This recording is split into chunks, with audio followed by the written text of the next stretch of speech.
بلوچي د یو ځانګړي کلتور، دود، د ښکلو عنعناتو ډېره مړه په زړه پورې له پخوانۍ او پیچلو ژبو څخه یوه ده چې د ادب په نړۍ کې هم لوړ مقام لري.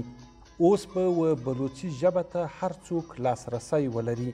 ګوګل اوس په خپل ژباړن اپس ګوګل ټرانسلیټ کې بلوچي ژبه شامله کړې ده چې د ماشین لرنینګ د استعمال د سافټویر او د موادو د راغونډولو لپاره کار روان دی چې د تحقیقي وسایلو په پرمختګ کې به کومک وکړي.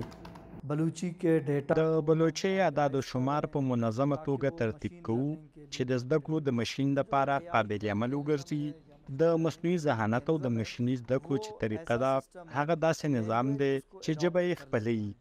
د بلوچي ژبې له ګوګل ټرانسلیټ څخه به نه یوازې په پاکستان، ایران، افغانستان او د نړۍ په نورو هیوادو کې موجود بلوچان استفاده کولی شي، بلکې په نورو ژبو کې به هم ژباړل کیدلی شي.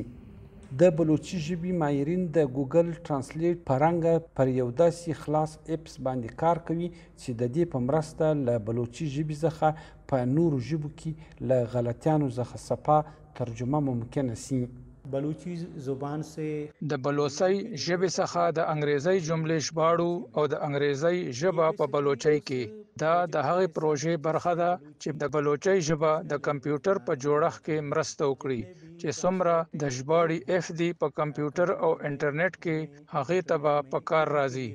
بلوچي اکیډمي د ادب، کلتور او شاعري د ډیجیټلایزیشن لپاره تر 2000 زیات کتابونه سکن کړي دي چې خوندي وساتل شي چې اوس به په ډیره اساني سره مینوال ترلاسه کولی شي.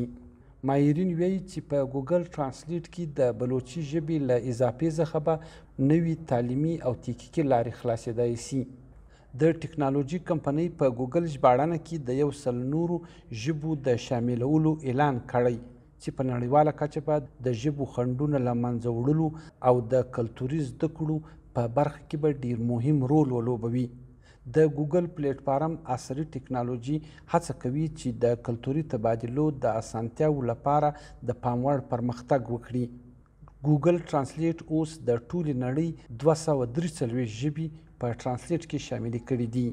حمید سمسور، VOA ډیوا، کوټا.